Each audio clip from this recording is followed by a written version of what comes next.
Yes, there is a they're current law trying to Yes. be passed that would force women to be drafted into the military Mm-hmm. because of everything that's going on in Ukraine and Israel, and there's other stuff that's about to burst. So it is scary, scary times. So Mm-hmm. I was doing a lot of research earlier, and I was doing my best to experience both sides of the story and deliver proper information without bias. I will admit that I got pretty angry, and I had to go hug my dogs during this. So I'm gonna do my best to not get triggered. So the age of the draft is 18 to 25 years old. I, as a 23-year-old woman, would fall into this category, and it terrifies me. I personally see this bill as another distraction to cause upset amongst our citizens, trying to itemize and divide an already torn country. But I would do feel like it is important to speak on both sides of this coin to help people understand.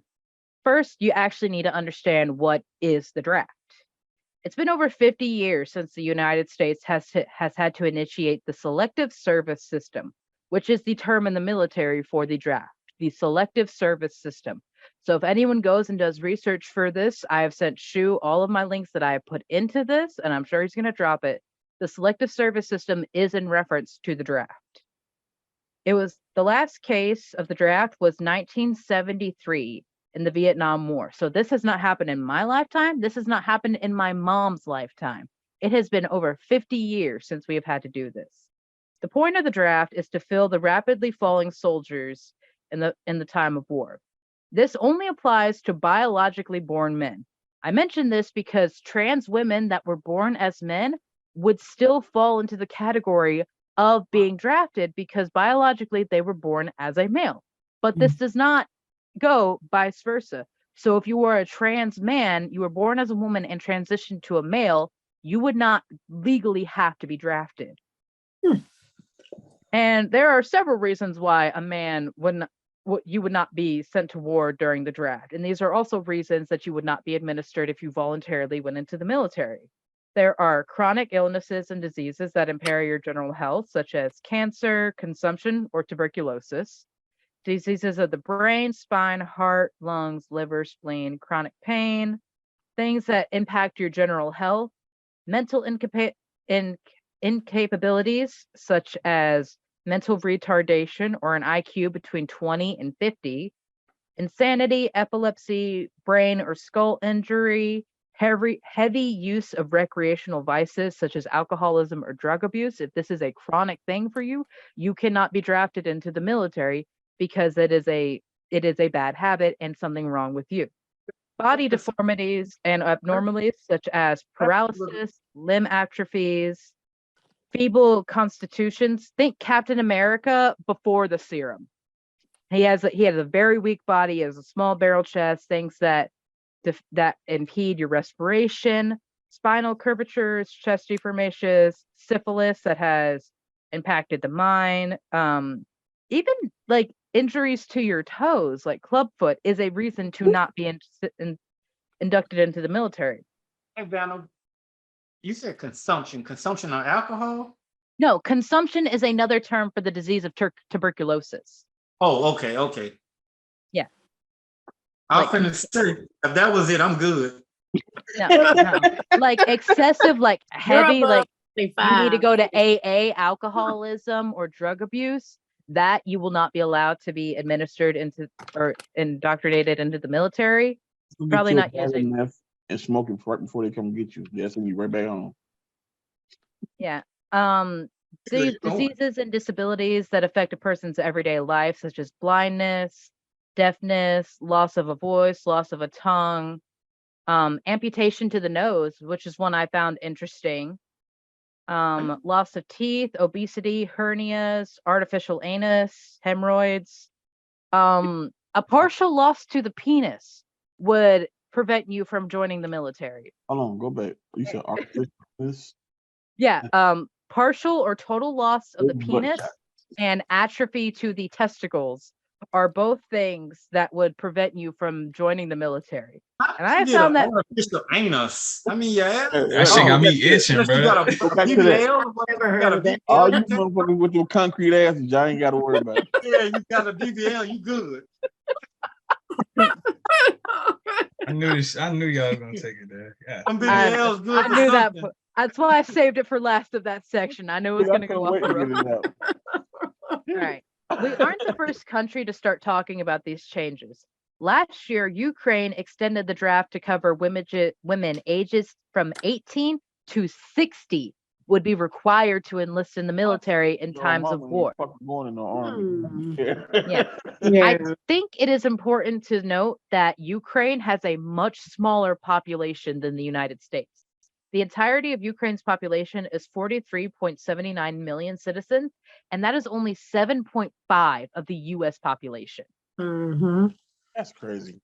And I want to make it clear that I am not choosing either side for the draft of women or against the draft of women. I personally think war is an unnecessary thing that just breeds hate and more hate that is never going to end. I do support soldiers, however. I do not support war. I support soldiers. Ever since I was a kid, and still to this day, if I see a soldier in uniform or a man that says they're a veteran, I will thank them for their service and the sacrifice that they have done. I've had military in my family from my grandfather to my brother right now in Barksdale Air Force Base. Women volunteers currently make up about 14% of the military. Most choose non-combat positions such as mechanical or intelligence. Since 2014, they have been able to take on roles that they were previously barred against, such as aviation and close combat. And these roles are not to be overlooked by saying that they are doing less. They call it the tooth and nail ratio, combat to support.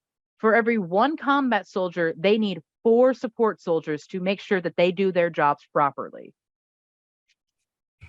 Now, there isn't really a way to talk about this without pointing out the work that women have done to have equality in this country, to be on an equal stance with men. And I have seen some very irritating people say like, oh, you want equality? Then do this and you can fight in the war. And it's just like, oh, if you're a feminist, you have to fight in the war. And I'm like, why are you only giving us the equality when it works for you? And like, it's a double-edged sword entirely, because women still have discrimination in the workforce and in politics, in the world in general. You are seen as lesser by a woman. There are some Christian churches that won't even have a women minister because they say it is against the Bible. And I ain't even getting on that topic. No. And so like they are constantly taking away women's rights to abortions to safely be in their bodies, and then sending us off to war with a mask of equality. Now, people are against this for various different reasons. I don't even like quoting this woman, but some like Marjorie Taylor Greene state that due to the fact that women are not as physically adept as men, and the influx of women would lead to greater war casualties and lessen our military prowess. She also states that women do not have the same survival rate as men on the battlefield. Another woman states that women are too emotional, and the rational skills of women are not conducive to being on the front grounds.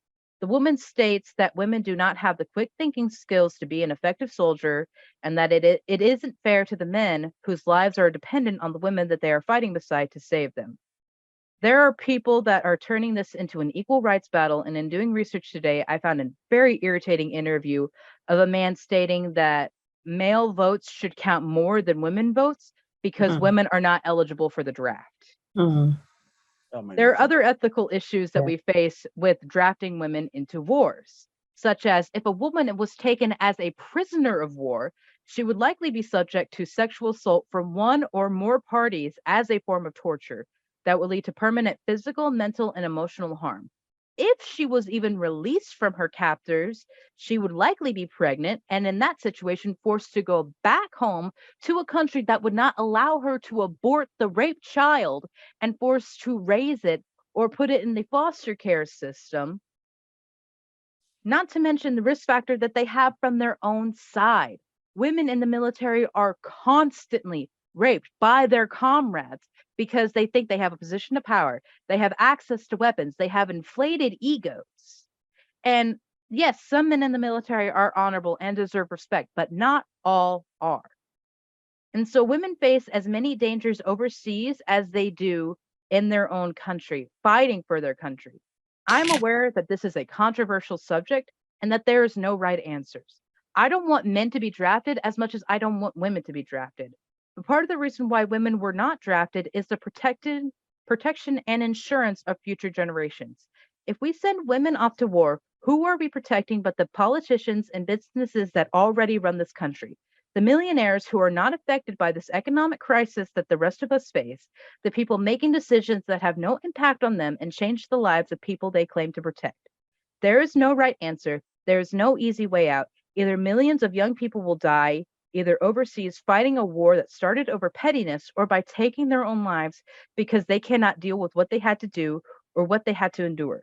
Next time you want someone to fight a war, look at your son playing with his Legos, look at your daughter drawing, and remember that there are people on that side that have children, families, people to protect, yes.